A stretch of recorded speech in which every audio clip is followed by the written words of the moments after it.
அறிவோம் ஆரோக்கியம் நேயர்கள் அனைவருக்கும் அன்பான வணக்கங்கள். நான் ஸ்ரீவர்மா மருத்துவமனை மகளிர் சிறப்பு மருத்துவர் ஜெயரூபா. இந்த நாள் இனிய நாளாக அமைய என்னுடைய மனமார்ந்த வாழ்த்துக்களும் பிரார்த்தனைகளும். கால் பாதத்தில் உண்டாகக்கூடிய ஒரு வறட்சி, இது பித்த வெடிப்புன்னு நம்ம சொல்லுவோம். ஸோ நம்ம உடம்புல பித்தம் அதிகரிக்கிறதுனால இந்த கால் பாதத்தில் வறட்சி உண்டாகிறது.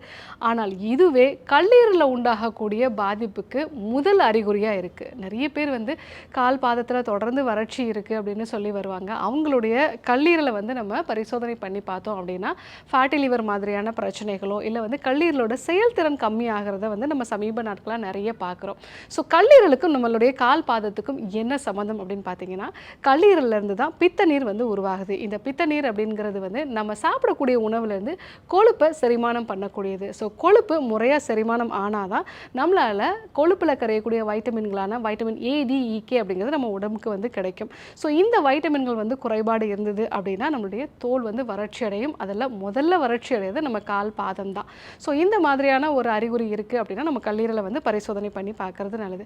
ஸோ அடுத்ததாக கல்லீரல் அப்படிங்கிறது நம்ம உடம்புல தேவையில்லாத கழிவுகளை வெளியேற்றக்கூடியது. ஏன்னா டீடாக்சிஃபிகேஷனுங்கிறது தான் அதனுடைய மிக முக்கியமான ஒரு வேலை. ஸோ நம்ம உடம்புல கல்லீரலோட செயல்திறன் கம்மியாகுது அப்படின்னா, ஸோ அந்த மாதிரி நிலைகளில் நம்ம உடம்புல கழிவுகள் முதல்ல தேங்க ஆரம்பிக்குது அப்படின்னா நமக்கு கால் பாதத்தில் வறட்சி உண்டாகிறது, தோலில் ஒரு இச்சிங் இருக்கிறது. சில நபர்களுக்கு பார்த்தீங்க அப்படின்னா தோலில் அலர்ஜி உண்டாகிறது. இதெல்லாமே நம்ம உடம்புல கழிவுகள் தேங்கி இருக்கிறதுக்கான ஒரு அறிகுறி. ஸோ கல்லீரல் எப்பெல்லாம் பாதிக்கப்படுதோ ஸோ அந்த நிலைகளில் தோலில் வறட்சி உண்டாகிறதும் அதே மாதிரி அரிப்பு உண்டாகிறதும் அலர்ஜி சம்மந்தமான விஷயங்களையும் பார்க்கலாம். ஸோ இந்த மாதிரியான ஒரு அறிகுறிகள் இருந்தது அப்படின்னா கண்டிப்பாக உங்கள் கல்லீரலை பரிசோதனை பண்ணி பார்க்க வேண்டியது அவசியம்.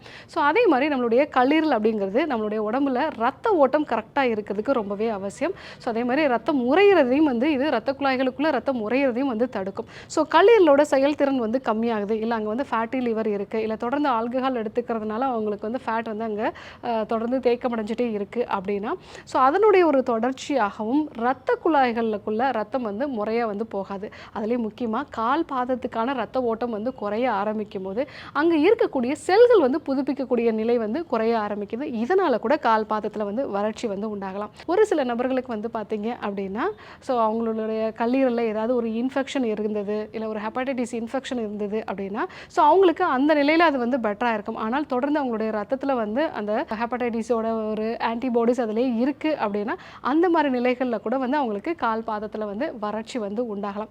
இன்னொன்று, இந்த கல்லீரல் அப்படிங்கிறது நம்ம உடம்புல புரோட்டீனோட உற்பத்தியை முறைப்படுத்தக்கூடியது. ஸோ இந்த புரோட்டீன் அப்படிங்கிறது கரெக்டான அளவு கிடைக்கிது. அதே மாதிரி கொலாஜன் அப்படிங்கிற ஒரு டிஷ்யூம் உற்பத்தி பண்ணக்கூடியது. இந்த கொலாஜனும் கரெக்டாக இருந்தால் தான் நம்ம செல்கள் புதுப்பிக்கப்படும். அதே மாதிரி அங்கே ஹைட்ரேஷனும், அதாவது நல்ல நீர்த்துவத்தோட இருக்கும். ஸோ இதெல்லாம் குறையும் பொழுது நமக்கு வறட்சி அப்படிங்கிறது உண்டாகுது. ஸோ கால் பாதம் வறட்சி இருக்குது அப்படின்னா நம்முடைய முன்னோர்கள் பித்த வெடிப்புன்னு சொல்லுவாங்க. ஸோ அது கல்லீரலையும் தொடர்பு படுத்தக்கூடியது. எப்பெல்லாம் நம்ம உடம்புல பித்தம் அதிகரிக்குதோ அப்போல்லாம் கண்ணில் பாதிப்பு உண்டாகிறது, அதே மாதிரி கல்லீரலில் பாதிப்பு உண்டாகுது அப்படிங்கிறது ரொம்ப காமனாக நம்ம இப்போல்லாம் பார்த்துட்டே இருக்கோம். ஏன்னா அந்த கல்லீரல் பொறுத்த வரைக்கும் ஸோ அது முழுமையாக உங்களுக்கு பாதிப்படைகிற வரைக்கும் அட்லீஸ்ட் ஒரு 80% அது பாதிப்படைஞ்ச பிறகு தான் அதனுடைய அறிகுறிகளே நமக்கு தெரிய ஆரம்பிக்கும். ஸோ இன்றைக்கு நம்ம சாப்பிடக்கூடிய உணவுகள், அதே மாதிரி நிறைய ப்ரிசர்வேட்டிவ் சேர்ந்த உணவுகள், ஹை கலோரி ஃபுட் நம்ம எடுத்துக்கிறது, ஸோ நிறைய நம்ம மருத்துவரோட ஆலோசனை இல்லாமல் மருந்துகள் எடுத்துக்கிறது, இது எல்லாமே கல்லீரலை பாதிக்கக்கூடிய ஒரு விஷயமா தான் இருக்குது. ஆனால் அது முழுமையாக பாதிக்கப்பட்ட பிறகு தான் நமக்கு அந்த விஷயம் தெரிய ஆரம்பிக்குது. பட் ஆரம்ப கட்டத்திலே உங்களுக்கு பாதங்களில் வறட்சி உண்டாகுது அப்படின்னா உங்களுடைய கல்லீரல் கொஞ்சம் கொஞ்சமாக பாதிக்கப்பட ஆரம்பிக்குது அப்படிங்கிறத நம்ம தெரிஞ்சுக்கணும். ஸோ கூடுதலாக உங்களுடைய மற்ற பகுதியில் இருக்கக்கூடிய ஸ்கின்னும் ட்ரை ஆகுது, ஏதோ ஒரு அலர்ஜி தொடர்ந்து வந்துட்டே இருக்குது, காலை நேரங்களில் அதிகமான அளவுக்கு சோர்வு இருக்குது, ஈவினிங் ஆக தான் டாக்டர் நான் பிரிஸ்க் ஆகிறேன் அப்படின்னு சொல்லுவாங்க. ஸோ அந்த மாதிரி இருந்தாலும் கல்லீரல் பாதிப்பு இருக்கிறதுக்கான வாய்ப்பு இருக்குது. அதே மாதிரி தொடர்ந்து எனக்கு வயிற்றுப்பகுதி மட்டும் பெருசாகிக்கிட்டே இருக்குது, இதாவது தொப்பை வர்றது, இதெல்லாமே கூட கல்லீரல் பாதிப்போட ஒரு அறிகுறி தான். அதே மாதிரி இரவு தூக்கம் சரியாக இல்லை, காலை நேரங்களில் தான் எனக்கு நல்ல தூக்கமே வருது அப்படின்னு சொல்லுவாங்க. ஸோ இதெல்லாமே கல்லீரல் பாதிப்போட அறிகுறி தான். கூடுதலாக உங்கள் கால் பாத வறட்சி தொடங்குது அப்படின்னா கண்டிப்பாக உடம்புல பித்தம் அதிகரிக்கிறது.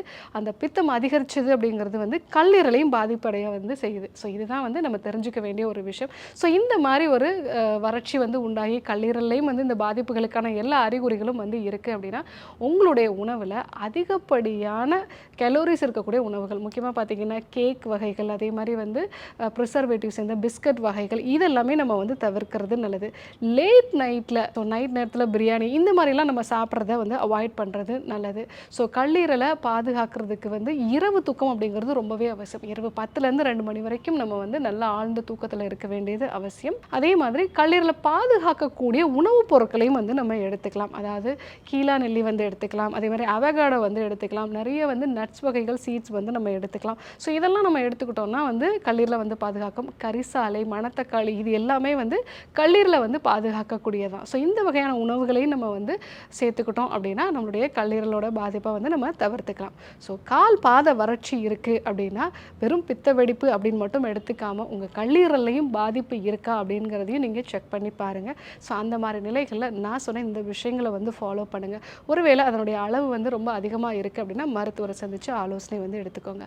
ஸோ இன்றைக்கு கால் பாத வறட்சிக்கும் கல்லீரலுக்கும் என்ன சம்பந்தம், ஸோ எந்தெந்த அறிகுறிகள்லாம் இருந்தது அப்படின்னா நம்ம கல்லீரலை வந்து நம்ம செக் பண்ணி பார்க்கணும், இதற்கு என்ன தொடர்பு இருக்குது அப்படிங்கிறத நம்ம டீட்டெயிலாக தெரிஞ்சுக்கிட்டோம்.